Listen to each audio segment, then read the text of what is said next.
The following is a presentation of the Belly Up Sports Media Network.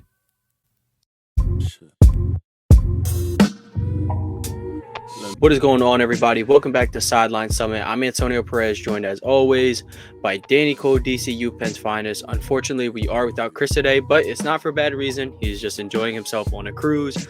So, Chris, once you see this, live it up. Hope to have you back next week. But don't worry, he'll still have some content coming out this weekend for y'all, no doubt.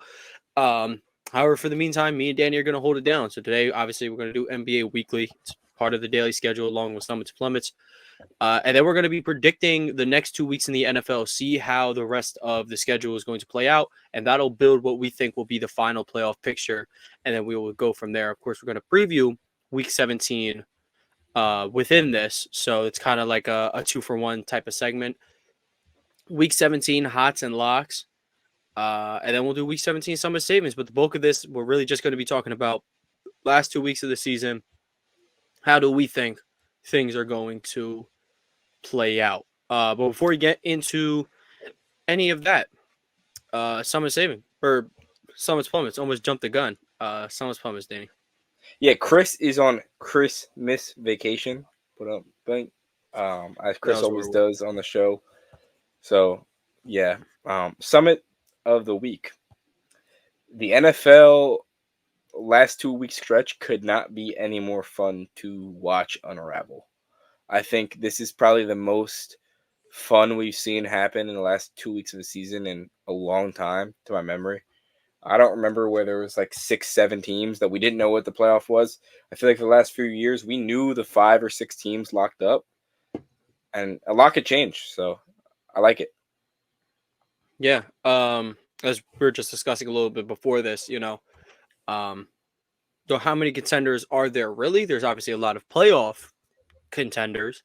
Super Bowl contenders seems to be a premium at the moment, especially with the way last night's Ravens-Niners game went. It seemed like the Niners were head and shoulders above everybody else, and then the Ravens seem head and shoulders above them. So it's like, where are we at as a society? So yeah, we need to figure it out. Yeah, it's like the Browns beat the Ravens, and then the Browns also beat the Niners. So, it's a good time for parity, I guess you could say, in the NFL. I would agree. What's the Plummet though? Oh, Plummet! I feel like I'm getting old, man. So someone said MH. You know what that slang means? Shout out to Myra. He's on the show. MH? Yeah. I have no clue. My heart. I was like, what the hell does that mean? Nah, bro. Ain't nobody saying that. You're not old, bro. People are just dumb. I was like, what does that mean? In my humble opinion, no, that's fake. That's not real. That's what I'm saying. I feel like people abbreviate new things every day and call it, I don't know, but I feel like I'm getting old. No, yeah. No, I don't think we old. You just old because you got to walk around on crutches all day. I guess. All right. Well, I guess for my Summit, can't complain. Eagles won on Christmas. Celtics win on Christmas. 2 parlays hit. Just had a great Christmas. Hat collection went up. You know what I'm saying? Got two of my faves. Oh, 2 of my new faves right here. 2 of these beauties. Tua is one of his new faves as well because they beat the Cowboys. I'm not that kind of fan, so good for Tua. Good for Tua because I like Tua. So, but I'm not actively rooting against the Cowboys. It doesn't mean that much to me, to be quite honest. But yeah, I know that's kind of wild. I think it's kind of funny because I support the Ravens. I'm like the opposite of that kind of fan. We were having that kind of talk. Me, Lewis, Giovanni. We was like, who is that one player for y'all that's like, yo, why do you have to be on that team? And for Giovanni, it's Lamar. For Lewis, he said it was Lane Johnson. For me, I was like, it's CeeDee Lamb. But at the same time, like, I really don't care that he's a Cowboy. Like, I do care he's a Cowboy. I obviously wish he was an Eagle, but I'd root for him wherever he goes, so it doesn't matter. Howie Roseman, it could have been an Eagle. That's not really how. I mean, you could blame a guy for not trading up, but in my opinion, It's more so, all right, you didn't take him. Just make the right choice when it's your turn, and obviously you know how that went. Um, but I would say my plummet is kind of the Jacksonville Jaguars. They were what 8-4, something like that, and they were in 8-3, in prime control to take the 1 seed in the AFC, and they have just not looked the same. They haven't looked good all year, to be quite honest. Offense is not hitting the strides we thought they would be hitting. Um, Trevor Lawrence has not taken the leap we thought he would take, and I'm not one like he's going to be fine. I think he's still going to end up being a really good quarterback in this league. I think he has a chance to be the best quarterback in the league at some point in his career. But I don't know. Maybe we just crowned him a little too soon. But yeah, Yo, that's pretty much it for me on that. all I have to say is they took that terrible towel and they start wiping their butt with it. Since then, I believe they're 2-5. You don't do that. You don't do that. I'll take that terrible towel and take a shower with it and wipe my ass too. You could, because the Eagles, the Jacksonville Jaguars cannot do that. Who are the Steelers? We have black magic. Yeah, sure. 9-8 and missing out on the playoffs is That's black magic, baby. That's definitely black magic, ain't it? Let's talk about the NBA. So yesterday we had a plethora of NBA games, obviously for NBA Christmas, and that's kind of what we're gonna be diving in on for the most part. I guess we could start. I want to kind of start with the Knicks Bucks game. Obviously, that game was first. Jalen Brunson had a phenomenal game, 38 points. They take down the Bucks. The instant reaction by Knicks fans is that, oh, I bet Becky looks real dumb now, but that wasn't her point. Even in her original statement, when she said that Jalen Brunson cannot be the best player on a championship team, she said this is an all NBA level player still. Like, this is still a really good player. Like, you know what I'm saying? It's just, I don't know. Like, it's just like they're choosing not to get the point. You know what I'm saying? Yeah. Well, I here's don't know what I'll if you say. had any thoughts on that. I think Jalen Brunson, if you're talking about value to a team, he's arguably one of the most valuable players in the league that he brings to the Knicks. The Knicks without Jalen Brunson are a borderline play-in team. I feel that because I don't know if people are ready for the conversation. The value that he brings to this team, they're a borderline play-in team without him. Well, they made the playoffs without him before. Julius Randle shows he can be the number one on a team that can make the playoffs. Here's where the difference is, though. If they want to be a title contender, this is where I guess I can see the parity. Okay, if you take Jalen Brunson off of the Knicks, all of their title hopes are gone. But even with him there, how big are how good are their chances to make it out of the Eastern Conference? I can't say they're great. And could Jalen Brunson be the number one on a championship team? You'd have to get like the best possible guys that are just below his level. Like, you'd have to have like 5 Jalen Brunson level-ish players on the court for him to do that. And that's fine. Like, that is okay. Not everybody's a number one. Nobody expected Jalen Brunson to be a number one on a championship team. You know what I'm saying? I mean, to be honest, Jalen Brunson could play the Jamal Murray to someone else's Jokic. I 100% agree. He could be the number 2 on a championship team. If he was maybe still with Luka, maybe they could have figured that out. The defense, obviously a little questionable if he was still there, but he could be absolutely. He could be the number 2 on a championship team. An elite 3-level scorer, can get to the line, can play make. And imagine if he was with somebody who is already the primary playmaker. Now his role is reduced a little bit. That's why Jamal Murray, like in the playoffs, he is a good playmaker, no doubt, but he looked like an even better playmaker because he's the secondary role. So, yeah, I absolutely agree. I love that take that he could be, the number 2. Like, he could be a Jamal Murray. Like, Jamal Murray isn't the most flashy number 2 in the league. He's not Paul George. He's not Anthony Davis. He's not Jaylen Brown. He might not. I don't think he's Tyrese Maxey. Now Murray obviously has a lot more playoff success than some of those guys, but if we're talking just player for player, who could you sub in for Jamal Murray's spot in Denver and they'd still win a championship? There's a lot of guys. I think Jalen Brunson could be one of them. I absolutely agree. As for the other side of things, the Bucks, it's not too much to hate on. I mean, to be quite honest, they have seemed to have figured it out. The defense, yeah, it's a Mickey Mouse stretch, but it was still a good stretch defensively for them that I liked. Started to just figure things out. Dame starting to find his footing in Milwaukee, so nothing to really say there. If we want to go Denver and Golden State, Jokic is cold. Like he's in a legit inefficient streak. I can't believe my eyes because he's the king of efficiency. But when you go through a slump like that, and luckily you have guys that pick you up, and you also get to play the Warriors. You seem to be okay. Do you know Curry's only scored over 20 on Christmas once? That's insane. Like I can't believe my eyes. This is one of the best players of all time. But this one day, Kendrick Perkins says he just must want to be with his family. Like that's all he can think. Like he wasn't aggressive yesterday. He wasn't attack like he. I don't know. Like yes, he is an amazing off ball. Like we know this, but it's different when you're off ball and you're not trying to go back to get the ball. He just looked entirely different. But as for the Nuggets, I mean, KCP shooting the lights out.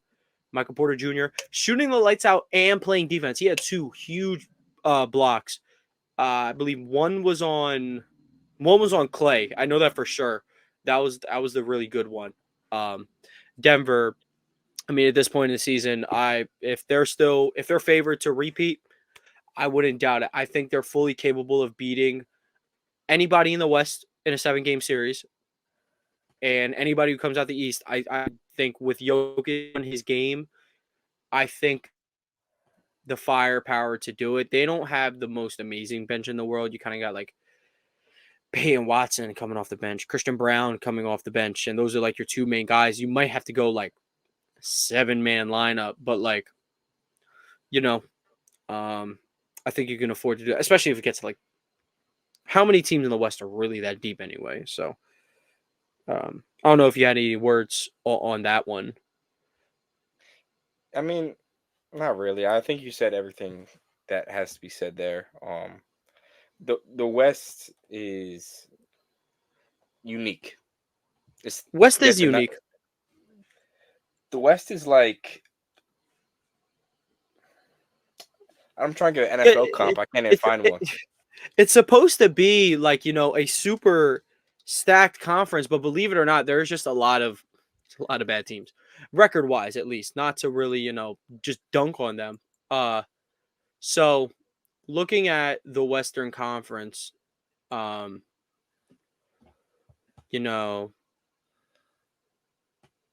you have like right now you have a Lakers team that's supposed to be a contender, 16-15.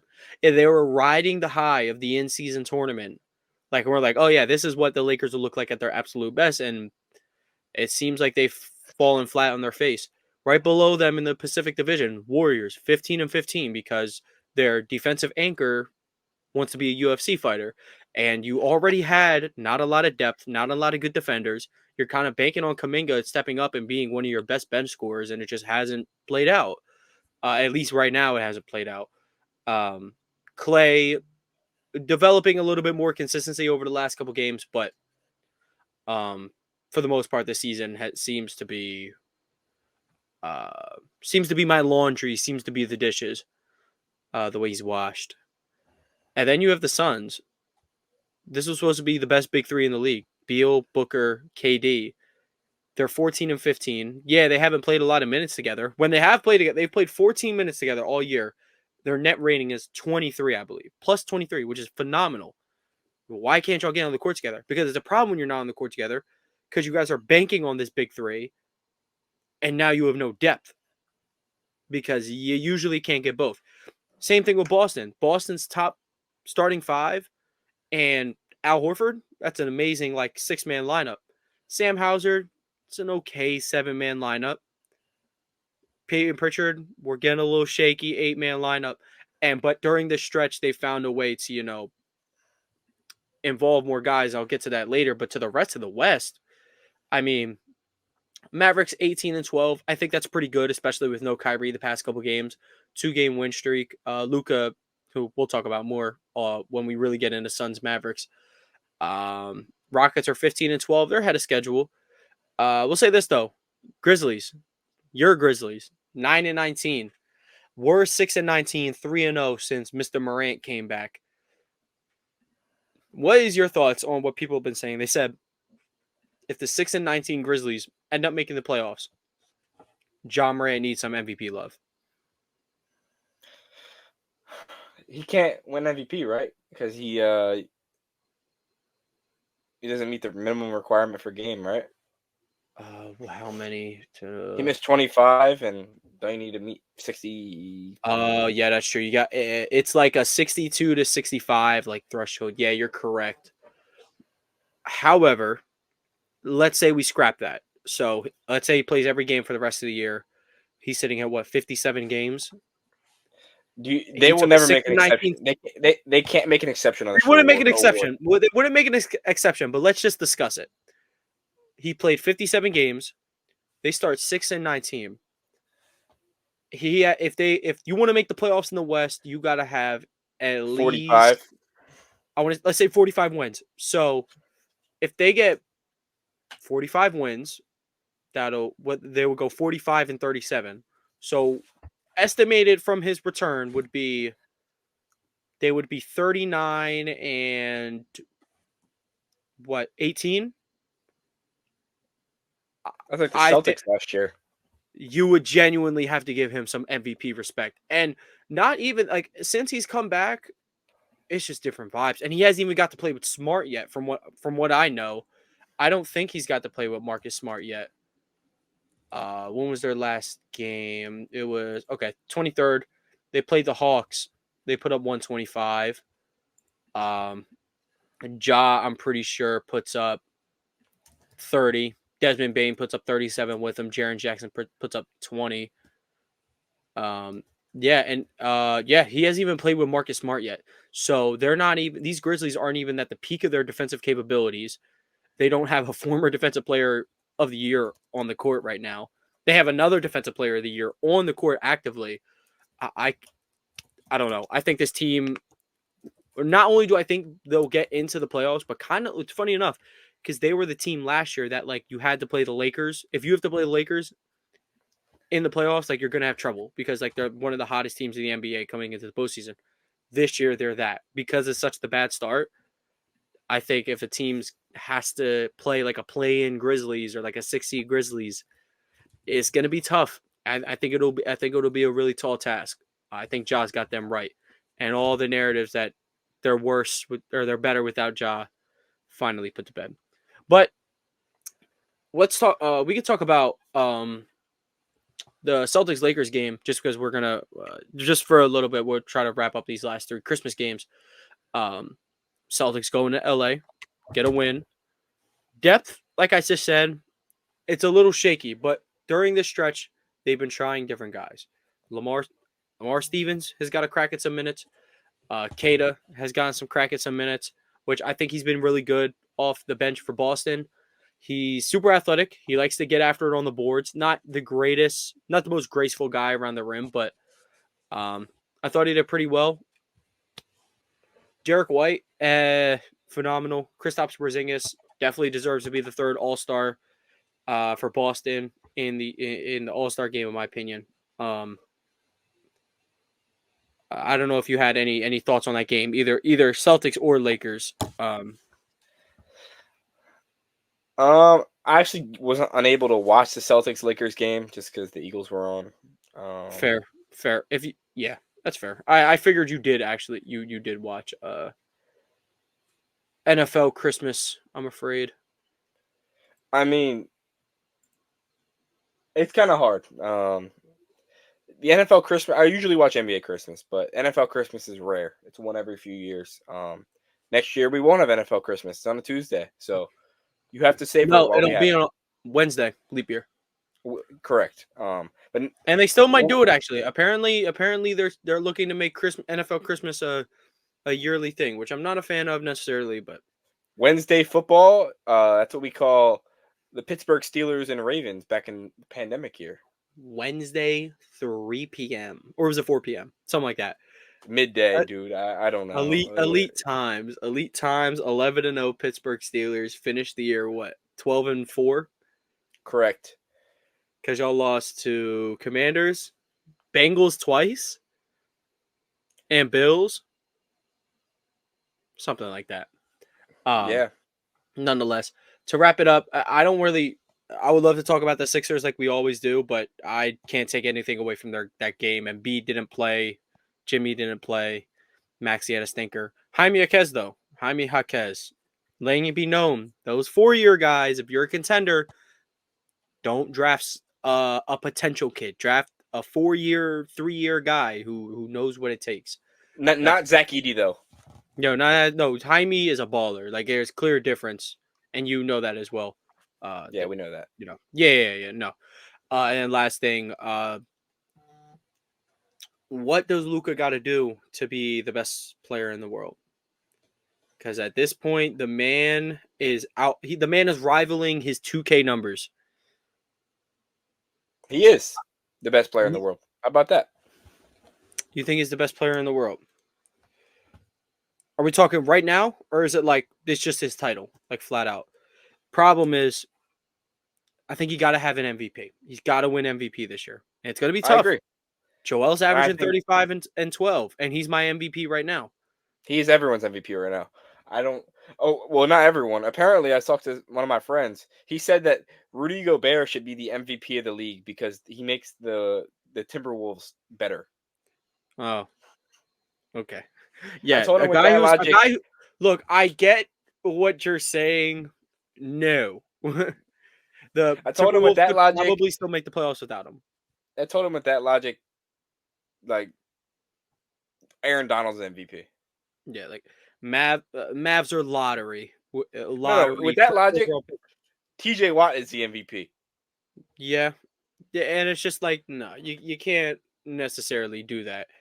You could call him the least valuable the way he is on offense, but with Luka, I think if he wins MVP, get me to a Western Conference Finals, I have no argument. Like I will call him the best in the world, and I get it. Getting to the Western Conference Finals, team thing, but you just need a couple rounds of playoff success to get LeBron's done it. Good side. LeBron's done it with a bum ass team.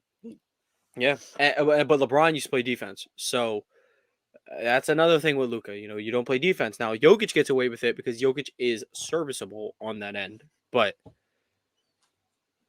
I don't know.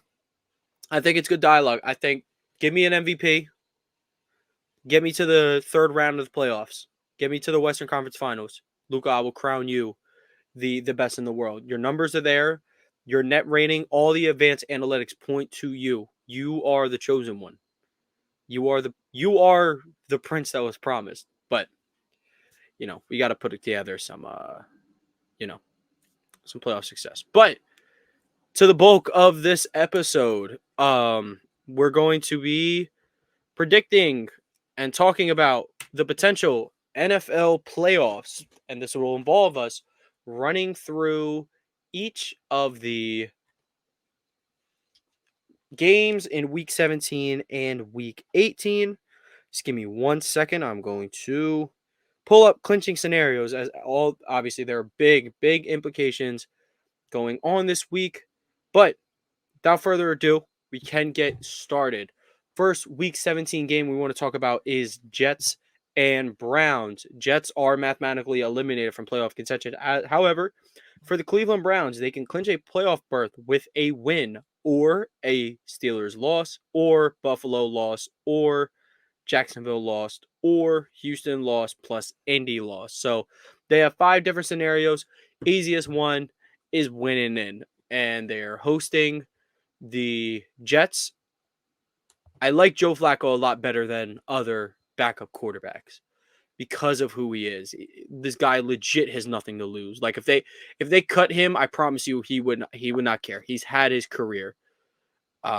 That's why I think he plays a little differently. Strong arm, gunslinger. That's how he's always been. I think you of all people would have a word or two on Flacco about how he plays. But I have the Browns in this game. I think their defense is the best in the league at the moment, or second to Baltimore. As what they did was absolutely phenomenal. If you would have What do you? said that the Cleveland Browns or the Pittsburgh Steelers are the third best defense in the AFC North for the year, Yeah, a lot of people would a probably be defense like, that has T.J. Watt, Minka, first round talent corner, and Joey Porter, Alex Highsmith. I mean, who okay, if you said that to be fair, Minka hasn't played much this year. fair, I'll give you that. But as for Jets Browns, I mean, who do you have for this game? I know we were talking about the potential starting of Joe Flacco in fantasy, but just from a win standpoint, I got the Browns. It's like a 21-14 game. That's respectable. I don't really care who rolls out for quarterback for the Jets. That Browns defense doesn't, and they don't really care who you are to be honest. So yeah, Trevor Siemian probably gonna start. Actually, give me Browns 27-7. And I think Siemian throws a pick six to Greedy Williams. So no, he's not on the team. Greg, the Newsome dude.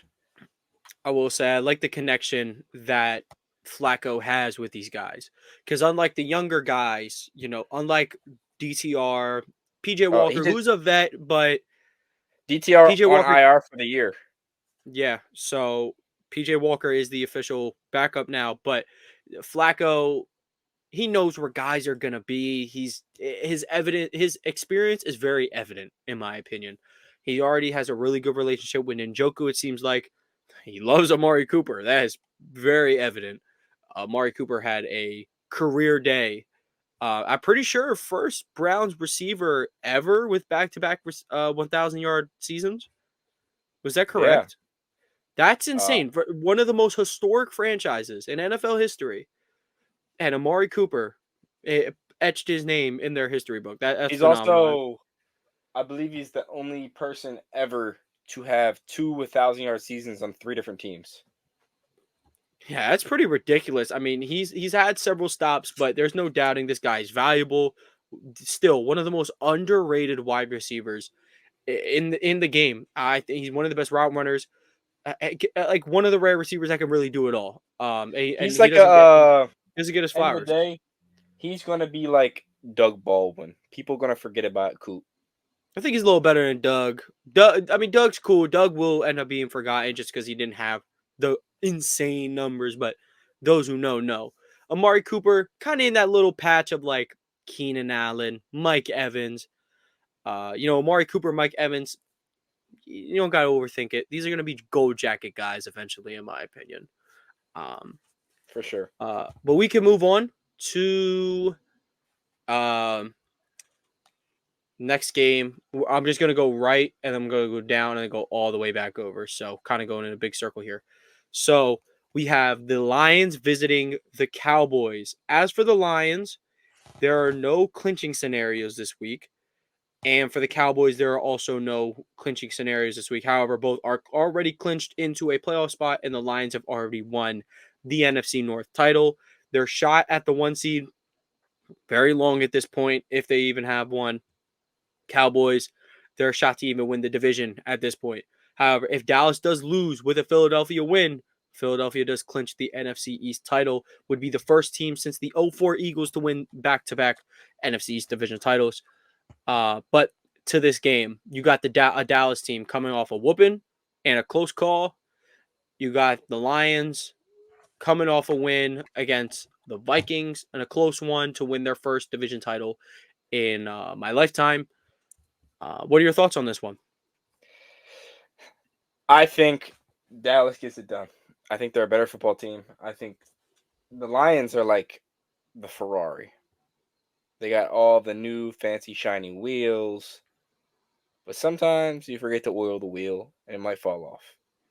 Sometimes you ignore that check engine light, Um, I would agree. Now, where both of these teams I think are kind of similar is in that aspect. They have a really good wide receiver one in Amon-Ra St. Brown, and then for the Cowboys, respectively, they have CeeDee Lamb, who's been a top 3 receiver this year, in my opinion.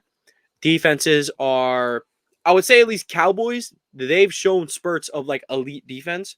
The Lions, however, they've just been a bad defense all year, plain and simple. Jared Goff might be able to get his against this Cowboys team. They might be able to apply some pressure, but I really don't like their back end, especially, without Trevon Diggs, unfortunately. I really don't like their back end. However, I do trust their defense more than Detroit's. So I will go with Dallas in this as well. I can't see them losing 3 in a row. I can't see them losing at home. I don't think they've lost at home all year. I like Dak and his offense for a bounce back game. If you're playing the Lions, it's a perfect opportunity to get your offense right, which is why I wish the Eagles could have saw them this year. But nonetheless, yeah. So we're gonna go Cowboys in this one. Then we got this was a huge game last year, early in the year. This one is going to be Dolphins at the Baltimore Ravens. As for the Ravens, their clinching scenarios this week: to clinch the AFC North, a win; to clinch the 1 seed, they need a win. They can also clinch the North with a Cleveland loss, but it's as simple as getting the one and only first round bye in the AFC. Baltimore has to win. As for Miami, they can clinch an AFC East title with a win or a Buffalo loss, but of course, the easiest one is always winning you're in. Thoughts on Miami versus Baltimore, Danny? Yeah, it's going to be another game of the year. I think Baltimore has to keep that level of intensity up. Sometimes in big games they showed up. In like games when they played the Steelers, not really a big game, and they showed up, but they gave it up at the end of the game. So keep the foot on the gas, and you saw at the end of the game yesterday, the Niners. Darnold had a semi comeback. Like he at the end of Hit the a game, touchdown. He almost had another touchdown drive. Yeah. like it wasn't a comeback, but it was like I'm keeping you a check. Yeah, I will say we'll talk about this more when we get all the way around to San Fran. Is that those last 2 drives by Darnold did not help Brock Purdy agendas whatsoever. Not at all. Not to say that it is a literal plug and chug QB offense, but like It has been. he looked a lot better than you did, Purd. I'm not gonna lie. Has it not? Has it not been a plug and chug in the last 5 years? Purdy is the best quarterback by far in Shanahan's Niners tenure. It's not even close. He's by far the most efficient.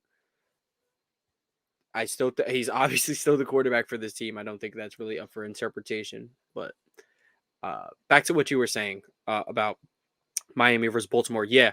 So the Ravens have all the goods to take care of a team like Miami. Elite pressure. They got to Brock Purdy early and often and started him. Got him off that first read, made him had to play make a little bit.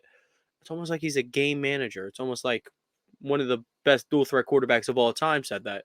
And not to say, Tua off his first read isn't a bad quarterback. That's not what I'm getting at. But anybody under this Baltimore pressure is going to be really bad. Except for Kenny Pickett. Kenny Pickett put up 17 points. And 225 yards. That's not really that much, man. I don't know what that kind of flex was, but it wasn't really a flex. It was just a Kenny Pickett-ism. He's not good. Hey, anyway, he has the Ravens number. We beat them last year in Baltimore, and he beat them this year. He's 2-0. You beat Snoop. Congratulations. Anyway, Kenny Pickett won't be an NFL quarterback next year, so don't worry about that. Drake May will be, though. Yeah, and he won't be a Steeler, fam. He will not be.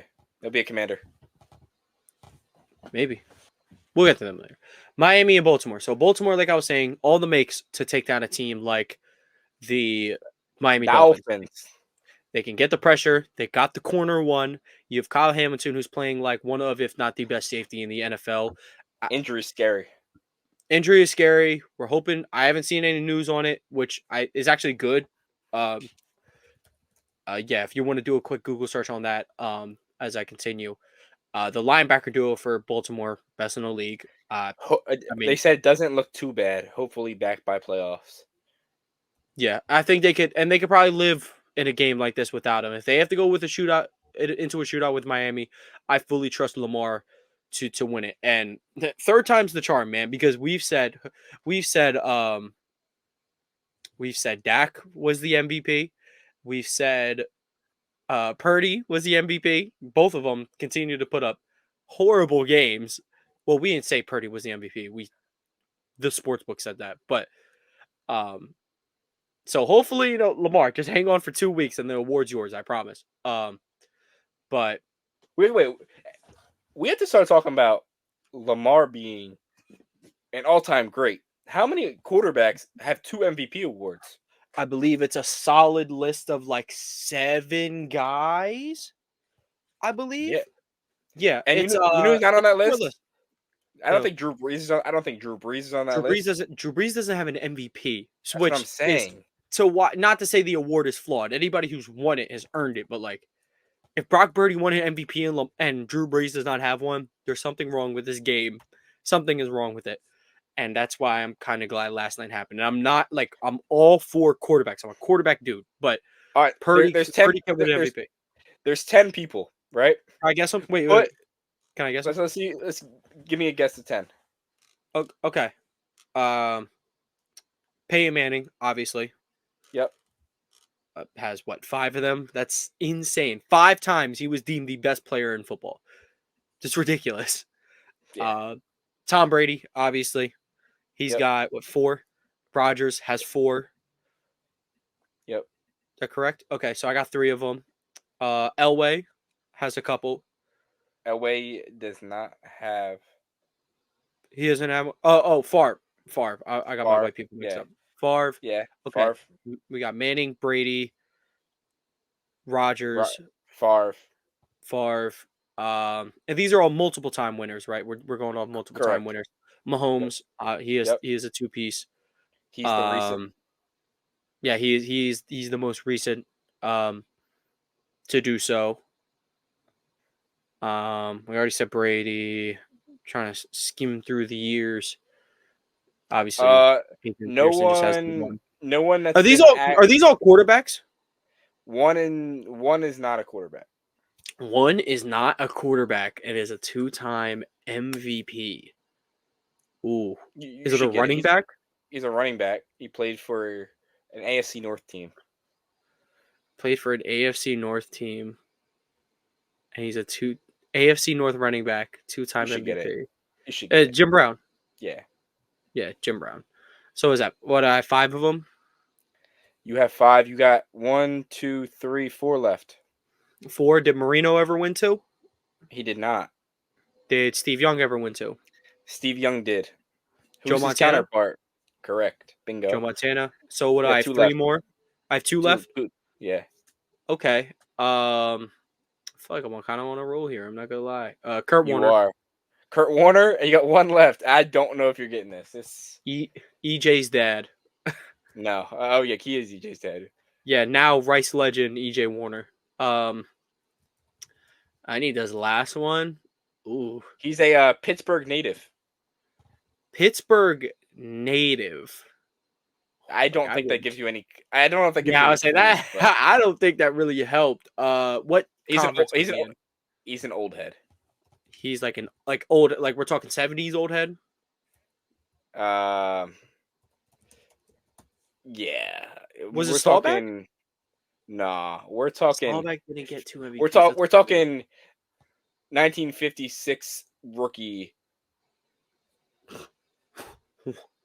Was it Night Train Lane? Like I don't know. Like he's a quarterback, dude. I mean, he played from 1956 to 1973. His career, he played on the Ravens. and he played for San Diego in 1 year. Wait. When did he play? You said 56 through 73. how he played with the And Why? How did he play? Oh, you said the Raiders. I thought you said Ravens. no, Baltimore. Sorry, the Oh, Ravens. Baltimore Colts. Oh, Johnny Unitas. Yeah, sorry about that. The Oh, Ravens that's didn't my exist. guy. I actually used to make a goat case for him. Not gonna lie. Okay, so yeah, Lamar wins a second MVP. We're in that territory. All those guys are Hall of Famers. Mahomes going to be a Hall of Famer. He's an all-time great. We'll have the conversation. And with Lamar, he's the prime example of like just ignore the numbers, man. Because Gus Edwards has 12 touchdowns with like 36 yards combined. Like it's not to say Gus Edwards hasn't been big for this team, but speaking of plug and chug play, the running back position is legit plug and chug play because of Lamar Jackson's threat to carry the ball, which he's made several big plays this year. And last night shook Fred Warner out of his boots. Who does that to Fred Warner? Besides Zay Flowers, literally 30 minutes later in that game. But yeah, I have Baltimore over Miami in this one. I think the defense will get it done. I think Lamar, if he has to get into a shootout, which I don't think he'll need to, if he has to get in a shootout, I trust him to take down Tua and Tyreek and the gang. And that would wrap up the AFC for them. They would have the 1 seed. Who do you have? Yeah, I got the Ravens. I think the Ravens handle business down. I believe they're down in. Yeah, they're at home. They're at home. They're handling business. Lamar standing on business. Now, Buffalo is hosting New England next week, and Buffalo has a million scenarios. So, we're not going to go through every single one of them. Point is, they need to win if they want to clinch a playoff spot this week, which most likely won't happen. I personally don't see them getting swept by the Patriots in 2023. So, I'm going to go. No, I'm going Buffalo. The Black Magic has run out. I'm not picking the Patriots to beat them again. Yeah, no. It was a gutsy call to do it one time. Fool me once, shame on you. You fool me, you can't get fooled again. You're correct there. Yeah, none to really talk about. Josh Allen continuing, Bills continuing. Just gonna run over the Patriots, help the Patriots get Caleb Williams. I'm thinking more of like a Bills Patriots playoff game a couple years ago when they won 50-10. Yeah, it was brutal. Mac Jones when there's no wind. My roommate and a Patriots fan went to that game. He paid like $50, but he was in Buffalo in 5-degree weather. Yeah, I mean, that game was brutal. All right, now we're going to a supreme mid-off to two teams who are not mathematically eliminated. But they have a shot. Justin Fields' future team, the Atlanta Falcons, versus his current team, the Chicago Bears. No scenarios for either of these teams, not mathematically eliminated. However, if Atlanta loses, well, they are eliminated. If Tampa Bay wins, they clinch the division. But if Tampa Bay ties and Atlanta loses, they also clinch the division. So no room for error on the Falcons end. But I gotta say, I really like what the Bears have become ever since they got Montez Sweat. That defense looks like something you can really build off of, and Justin Fields has looked like a quarterback of a guy you can really build off of, in my opinion. It just begs into the question, like, what are they gonna do if they have the Panthers pick? They're gonna get the number 1 overall pick. Can you justify just drafting Marvin Harrison Jr. instead of trading back and getting him? Future talk, but again, neither of these teams out of playoff contention. Both these teams fight for playoff live. It's going to be in the Windy City. I think for that reason, I'm going to go with Fields and the Bears. Indeed, I am as well. Your logic gets it done, dude. I mean, it has been a great comeback for the Bears. And they got the first overall pick from the Panthers. Thank you, Panthers. Yeah, and it's a great struggle to have. Like don't get it wrong. It's like, if I were a Bears fan, I'd love this situation. Yeah, you might love Fields. Caleb is probably the better. He's 100% the better prospect. But you can't lose. If you fall back and draft the generational wide receiver talent, that's good. You decide you want to go with the quarterback. It's fine. It's fine. You can't lose. It's a good problem to have, in my opinion. Bears win, a loss, it would effectively put an end to the Falcons season. Not to guarantee that this even keeps the Bears alive. They don't control their own destiny. Now, these are two teams still very much in the thick of things. The Raiders, led by Antonio Pierce, heading to Indianapolis to play Shane Steichen's Colts. Shane Steichen very, very much in the coach of the year race, in my opinion. He's very much missed in Philadelphia, if that wasn't already evident. What do you got for this one? I mean, these are two tough AFC teams. I got the Raiders. Their defense, Antonio Pierce has been coaching them. The Colts do not seem like a threat to me at all. The Steelers played probably the worst game they've played all year when they played them.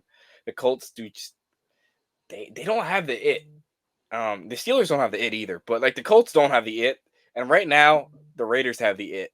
They have that swagger. I'm gonna ask you this question, because I know what you're gonna say to me. The Colts do have that it. Do you know where he is? He's on the bench. I mean, he had a shoulder injury. I mean, he's on IR. Anthony Richardson is that it, man. I can't even say, I don't know what this season would look like with him at quarterback. It's probably going to look like a lot of turnovers. It's also going to look like a lot of highlight plays. It'll also look like him and Jonathan Taylor read option that would probably drive defensive coordinators insane. Shane Steichen, where are you in Philadelphia? Because we need you, man. The Eagles are hoping you get fired. Yeah, blow the season, have an allegation with a coworker, and come back. No, you legitimately you've done a great job with the team. You took a team that once your rookie quarterback, your star guy went down, you turned this team into something that people really weren't believing in. Your veteran linebacker got cut, signed with the Eagles, and now you're like, where do we go? We're still in the thick of it. We're still in the thick of it. Right now, they still are the 7th seed in the AFC. Who would have ever thought? They're lined up to play the Dolphins as the 2nd seed right now. I'm going to go with the Colts, though. I'm going to go with the Colts. I trust in their offense a lot. I really love that Gardner Minshew has been able to take care of the ball while still providing some spark. If Michael Pittman is back is going to be huge for that pass game. The Raiders, I do see the vision, though. They're riding the high. A huge game against the best quarterback in the game on the road, and not the most perfect weather. And Aiden O'Connell has just been managing the game. It hasn't been pretty whatsoever. One would say he's probably holding the team back, maybe. But, yeah, I see your vision. I'm just a really big fan of the Colts run game. I like what Gardner Minshew has been able to provide as a quarterback, and Shane Steichen's play calling has not missed a beat. He's one of, if the best play caller in the NFL.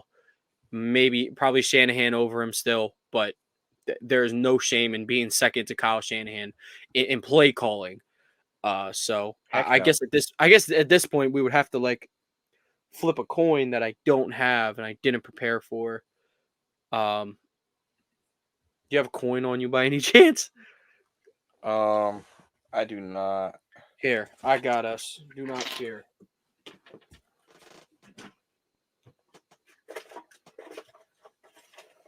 I have this right here. GLD. I got one. Heads is GLD. The back is not GLD. Nah, I got a coin. I got a nickel. Heads or tails? I'll take tails. Tails for the Raiders. Tails for the Raiders. Heads for the Colts. Oh, I messed that up. I think I dropped it. Where might have fell under me? Here, where will we flip?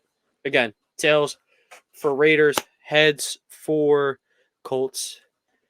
It is heads. You won't be able to see that, but there you go. It's heads for the Colts. We'll have the Colts winning this one, and that'll effectively put them, at the moment, in the lead for the NFC South with a 9-7 record, as we haven't got to Jacksonville yet. Jacksonville is going to be playing the Carolina Panthers. They're going to host the Panthers. It's a must win. It's a must win, and it's a must win against a team that's giving out wins. So I'll tell you, I'm going to let you know this. They are not in contention for the division if they lose this week and the Colts and the Texans win. Yeah, I don't think they can afford to lose. And No, luckily, no, not even like think they can't because the Colts play the Texans week 18. yeah, I mean they can still get one of the wild cards. Um, but But being from you an want to 8-3 team to you gotta a yeah 7 seed wild card, yeah pathetic. yeah. But luckily, in a must win, you're like I just said, you're playing a team that's giving out wins. I'm going with the Jacksonville Jaguars to beat the Panthers at home. A good game, good chance for the offense to start finding its footing. A Packers offense just gave that same defense 30. I think even a 60% potential of what this Jags offense can be can get it done. Yeah, you got Good that bounce right. back good bounce back opportunity. No long talk. Going with the Jaguars. I don't believe they have any clinching scenarios. Oh, they do. They can clinch a playoff berth and the AFC South title with a win plus a Indy and um, Houston loss, but we have Indianapolis winning, so they will not be clinching anything. Titans versus Texans. The Texans beat the Titans without CJ Stroud. CJ Stroud with a chance to come back. I think that one's pretty clear who we're going with. We Yeah, going with Houston? Yeah. Okay. yeah. Come on. Next one. Next one's pretty big on playoff implications, at least in the wild card. You have Minnesota hosting Green Bay. I was big on Green Bay a couple weeks ago to potentially run the table. They have not shown me the best things since, especially on Joe Brady's defensive end. Um, I'm going with Minnesota. I think they're just a completely different team. No matter who's a quarterback, completely different team when you have Justin Jefferson in the game, best receiver in the game, all time trajectory. Defense, like you said last week, with how the Ravens would beat the Niners, is that so far this year it's taken the Browns, who are one of the best defensives in the league, and Brian Flores, who is one of the greatest masterminds on the defensive end, to beat the Niners. I think he'll provide that again, confuse the young Jordan Love, and Justin Jefferson is probably just going to dunk on them all game and figure that out. That's just how I think things will play out there. Yeah, I think you said it perfectly. I think the Vikings get it done. Yeah. So with a Vikings win, at least for right now, still sitting behind Seattle for that 7th seed. Now Broncos Chargers.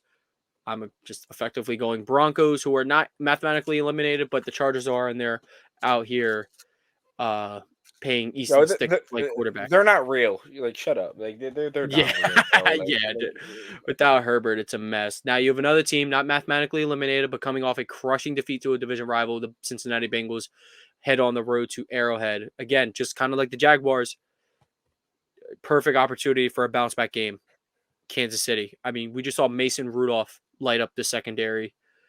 Mahomes could legit have Walmart workers out there. I think he can light up this Bengals secondary just as well at home. Not going to lose 2 in a row at home, in my opinion. Heck no. Good week to figure something out. Jake Browning, obviously a fraud. Kansas City defense, good. So I agree. I'm going Kansas City. Yep. We can run through. Yep. We can keep running through that. Yep. Okay. Now the big one: Seattle versus Steelers. Currently constructed, Seattle is the 7th seed, and the Steelers are just a game or two, or a game and a half, or something like that, out of the 7th seed in the AFC. Tell me what you think. Yeah, I think Seattle is gonna either come out and play their best game and whoop us up, or Tomlin keeps it close. And I think Tomlin's gonna keep it close. It's gonna be like a 24-21 game. I don't know who's starting, Geno Smith or Drew Lock, but they're going to get coverages they haven't really seen before. Our defense has been stepping it up. So I think the Steelers whoop up usually, like, they don't let practice squad quarterbacks do crazy stuff. They don't Well, let these not. Gino was a Pro Bowl guy last year. I mean, he hasn't been like amazing this year, but practice squad's a little rough. I think Gino is going to play though, from what I know so far. Well, they don't let non-elite quarterbacks dice their defense up historically. So yeah. I think they keep it close, and Gino gets an L for the first time since 1984, I believe, on the road. The Steelers haven't won in Seattle since in the 1980s. Yeah, originally I was flipped with you. Pre-show, I was flipped with you. But the more I'm starting to think about the Pittsburgh's defense, the more I like how they match up with Seattle. I like Joey Porter being the super physical corner, match a physical guy like DK Metcalf, or he could put his hands on the smaller Tyler Lockett. I'm not sure if Mink is playing. I haven't been paying full attention over there. He's looking like he's going to play. And If he's Seattle has no. Yeah, if he's Seattle's gonna play, no I pass rush. love him. If he's gonna play, I love him over top of the slot. Not necessarily guarding JSM, but providing that extra help. He's been really stepping it up lately. Jackson Smith and Jigba. I love him over top, protecting the deep shots from Tyler Lockett. Obviously, love him in the run game. Almost playing like that extra linebacker. Minka has been, like we said about Kyle Hamilton, Minka's been one of, if not the best safeties in the game when he's at least on the field. So I think you've convinced me, and I think the more I think about these matchups, I think I want to go with Pittsburgh in this one.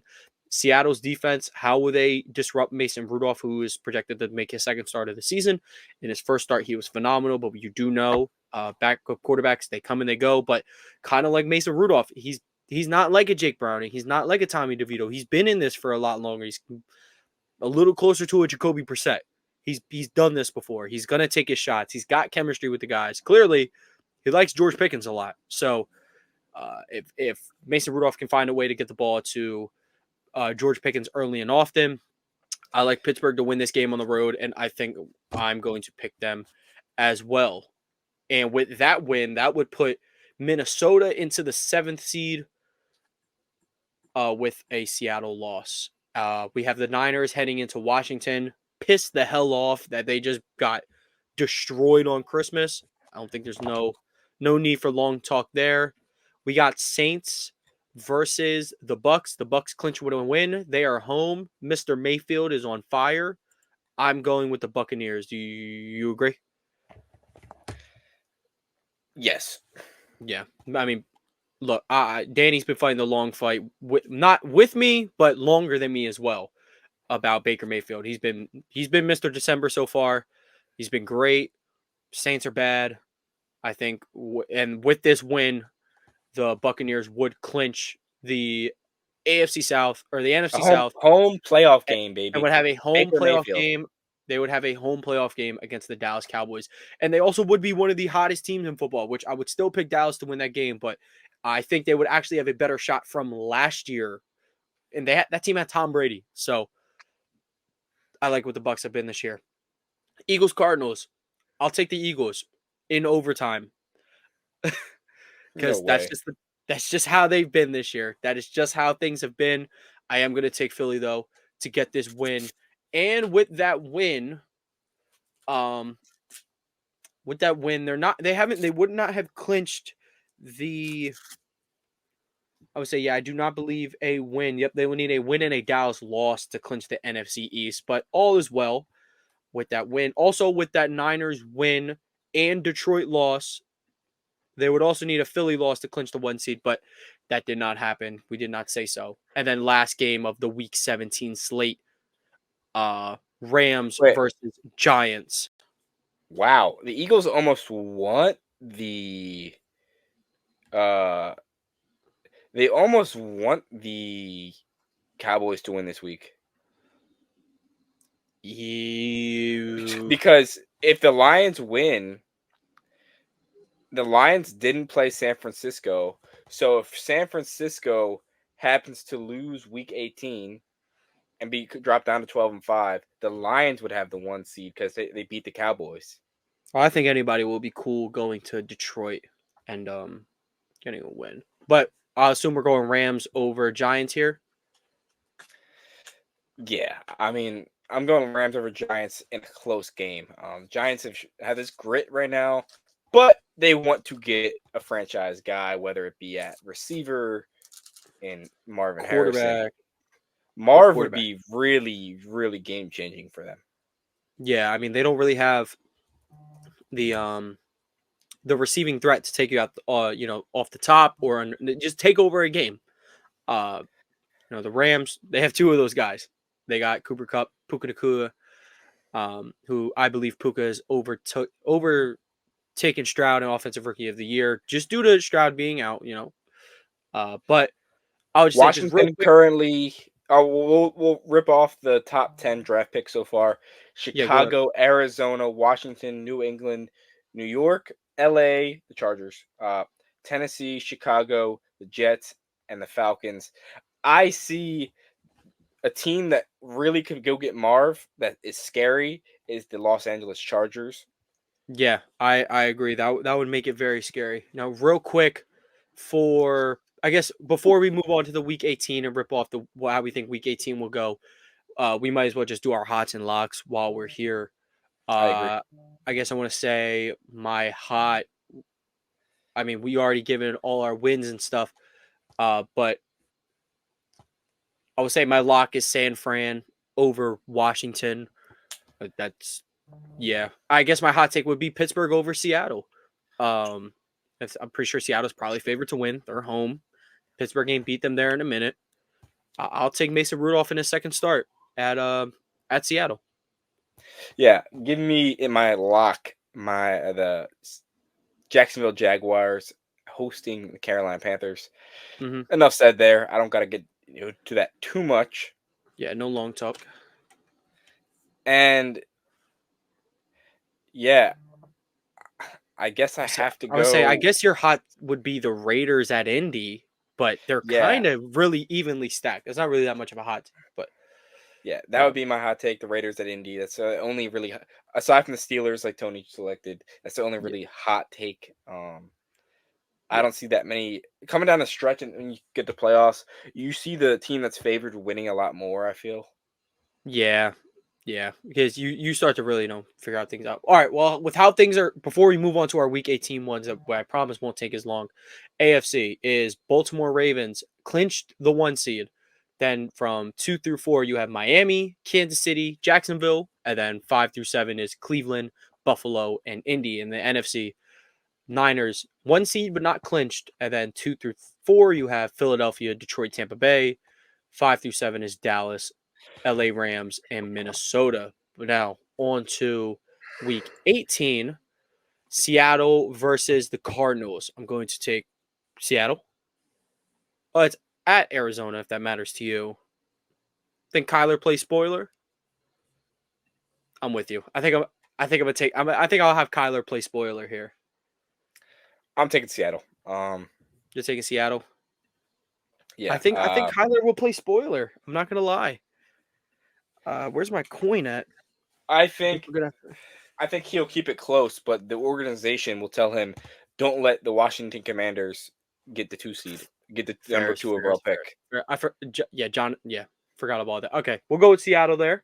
Seattle will win back the 7 seed with that, and I'll assume they would need a Vikings loss. Now I'm gonna go Steelers over Ravens. Ravens won't be playing nobody. They've got everything wrapped up. So, like Danny was telling me before the show, Steelers win out, get some help, and they'll have the 7 seed, which right now they currently do. I think the Panthers would get a win over the Bucks with the Bucks sitting everybody. They can't really move up in the rankings. I like Panthers at home over the Buccaneers backups and a good one, ironically. Would you agree? We're gonna see Kyle Trask show. Give me the Kyle No. Trask over Bryce Young. Ain't no way, man. I don't know where my coin went, and I'm not flipping for Kyle Trask, dude. He's not an NFL quarterback. He's not a quarterback, Oh, dude. that game is essentially irrelevant to the standings, regardless. Yeah, So it then is. we can move on. Browns, Bengals. I'm taking the Browns. Yeah, the Browns defense is way too I good like for them. the I like them Bengals. to ruffle some feathers. Now the Lions, And statistically, I think can still move up in the seeding, so I don't think they will be sitting against the Vikings. they will not. Bless you. The Bless you. Lions, if everything goes to par, they will be playing for the 1 seed next week. Yeah, I like them at home against Minnesota. I do too. So I think they could possibly blow them out. it's possible. Now we got Packers, Bears in Green Bay. Going to take Justin Fields, or I'm going to take Jordan Love to continue the ownership. I like that as well. All right. And then we got Texans Colts. Huge game in Indianapolis.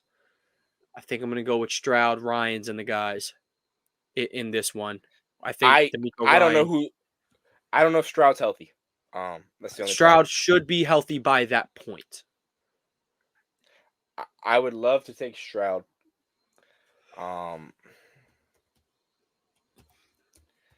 Their previous game, the Colts won 31-20. Stroud did not he looked really good, but somehow he 384, 2 touchdowns, and an L. And an L, that's brutal. So which tells me Stroud could play good and they could lose. So with that logic, give me Indianapolis Colts. You're going Colts. I'm going. But I don't know where my coin went. So it's a true flip. It's a true flip. Yeah, it is a true flip. Just I'll pick Colts here just because they're home, which I think is fair. Chiefs are gonna dog walk the Chargers. Cowboys are gonna dog walk Commanders. This one, it's Jacksonville at Tennessee. Do you remember last year, Josh Dobbs versus Trevor Lawrence for the playoff for the division, man? For the division. Here we are 1 year later. I'm going to go Jacksonville. Playing for their playoff division crown lives. I got them over the much less talented Tennessee Titans. I don't have them playing spoiler here. This one reminds me of a couple years ago.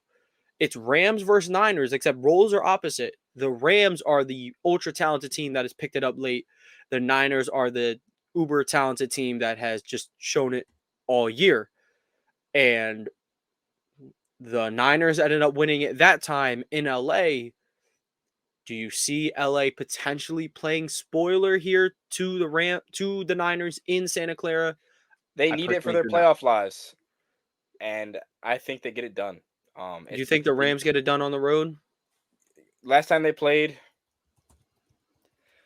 it was earlier this year. Was 30-23. Close game, September 17th. I believe it was week 2. Brock Purdy did not look great per se. Juwan Jennings had the second most yards on the Niners. I think I'll ride with you here. I think the Ravens provided a little bit of a formula. I think the Rams got the goods for it. Rush the passer, stop the run. Really good run defense. They have the good Aaron Donald. Yeah. I mean, they do allow a lot of receptions to running backs, which can allow Christian McCaffrey to maybe get in some space and work. But with that win and an Eagles win against New York, because 2 wins against New York is booked for the Eagles every year, that would put Philadelphia back in the 1 seed for these playoffs. We certainly did not draw it up that way. Then we have 2 teams that are eliminated from playoff contention. Falcons, Saints. I'm picking a tie. Tie. You want to pick a tie? We can pick a tie. Sure. Tie there. 2 teams, Jets, Patriots. Bill Belichick. You know who's going to start for the Saints that week? Who? J-Mo? Nope. Taysom Hill? Talking about Jake Haener, baby. Jake Haener. That Zest Fest. As for Jets, Patriots, Bill Belichick, you'll go out in a blaze of glory, my man. The same way you came into New England, the same way you're going out, and that's fucking the New York Jets over. Hell yeah. All right. Now, this is real quick. Broncos, Raiders. I think they're both mathematically eliminated by this point. Let's go Raiders. I'll go Raiders for vibes. And now, Bills, Dolphins in Miami for the division, like we've been talking about for 3 weeks now. A Dolphins victory puts the Pittsburgh Steelers into the playoffs. A Buffalo victory puts Miami to the 6th seed and Indianapolis to the 7th seed. Are you saying what you want? Or are you going to say what you think? No. Yeah, those are scenarios. I know that, but what does your brain tell you? I'll pull up some. I'm pretty sure last year they Miami won in Miami, and then Buffalo won in Buffalo, and then Buffalo won in the playoffs in Buffalo. Not pretty, but they did win.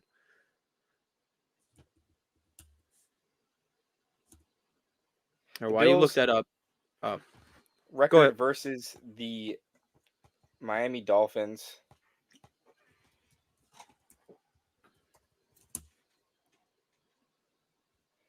The last, let's say the last 7 times, eight times they've played. You got Bills. The Bills have won 7 out of the last 8. They've won 1, 2, 3, 4, 5, 6, 7, 8, 9 out of the last 10 against the Miami Dolphins, with the Dolphins winning 21-19 in the only game since dating back to 2018. I think with the division on the line, Josh Allen's been in his fair share of big games. He's been in an AFC Championship game. He's been in do or die shootout with an all-time great quarterback. And I think if we have them winning, we have them beating the Patriots in Week 17, 4-game win streak, heading into Miami. Miami, we have hypothetically losing to Baltimore. I mean, the win against Dallas was marvelous. Like, I will not lie. That was a huge game for them.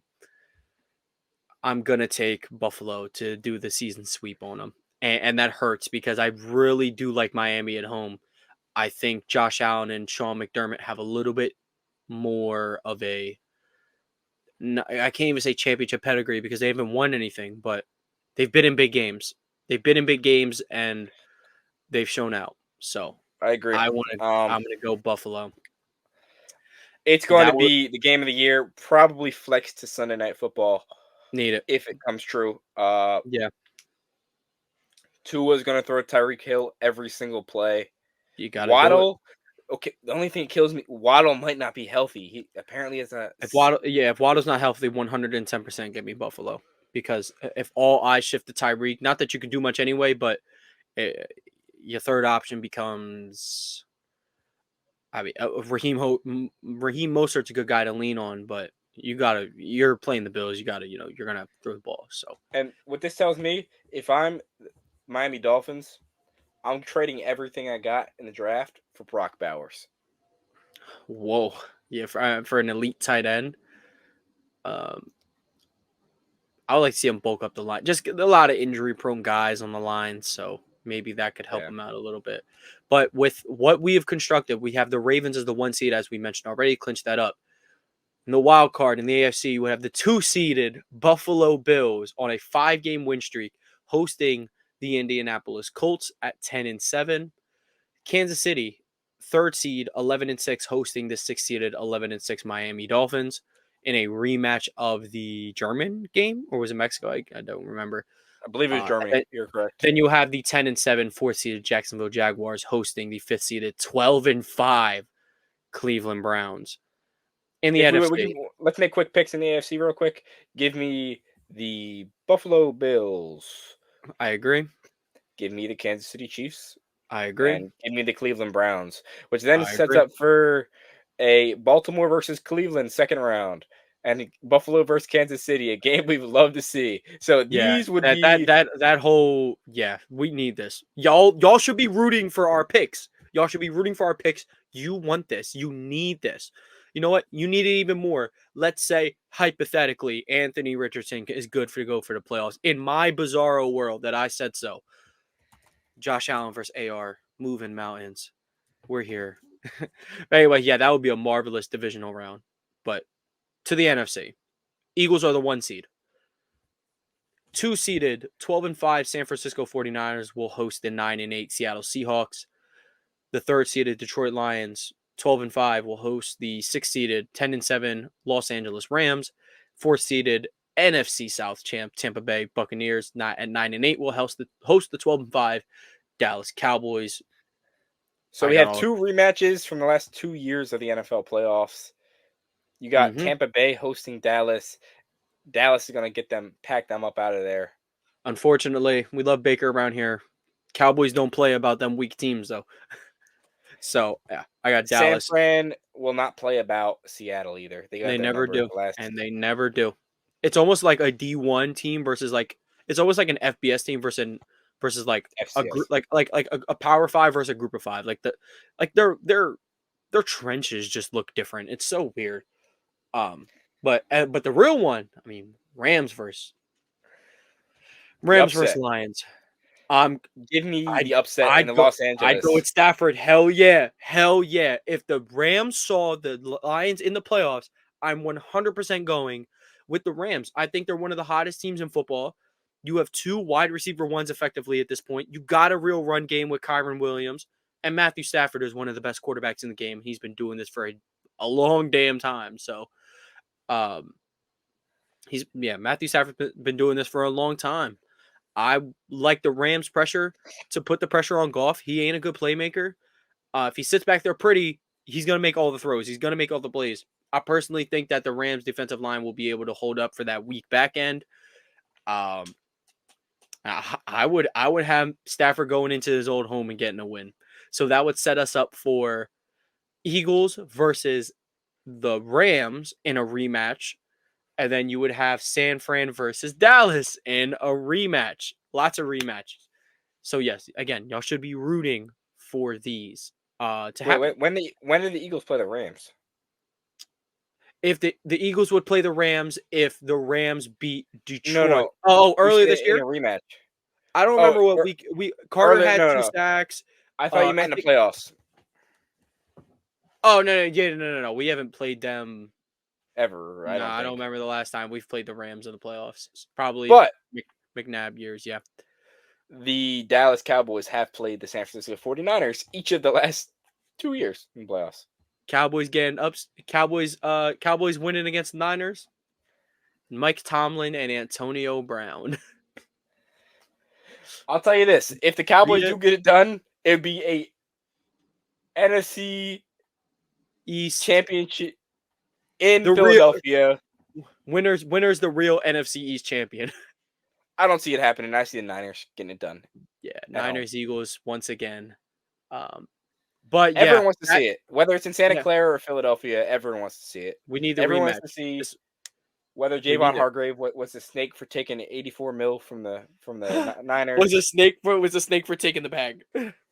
Yeah, I mean, choose your brothers. Devonta Smith didn't snake. You could have been like Miles Sanders and went to the Panthers. Just chase the bag on an ass team. But chase the bag. Yeah, you had to chase the bag on a good team. Yeah. Well, we're long overdue. So what we gonna plan on doing? Me and Danny will give you those Summit savings this weekend. I promise we will not let you go without hearing our lays. Even though we collectively as a group went 0 for 3 last week, but no biggie. Hey, we'll let Travis Kelce, you and Swift, Travis Kelce and the Chiefs. You blow. Yeah, I kind of did blow Danny's lay. Not gonna lie. But yeah, we're just gonna save the Summit savings for this weekend, but we will let you guys know. Please do not think we forgot about y'all. But bulk of this episode was to talk about the playoffs. Thank you guys for tuning in, for watching this on YouTube. Make sure you like, subscribe, turn on post notifications, leave a comment. Comment what you think about our potential playoff picture. Who do you want to see sneak into the playoffs? Who gets into the dance and makes things, shakes things up all across the league? If you're listening to this on audio platform, please like, download, leave a 5-star rating. Keep showing this love. Hope you guys all had a great Christmas, of course. Danny, got anything to say before we get on out of here? From no Chris today, but from no Culture by Migos.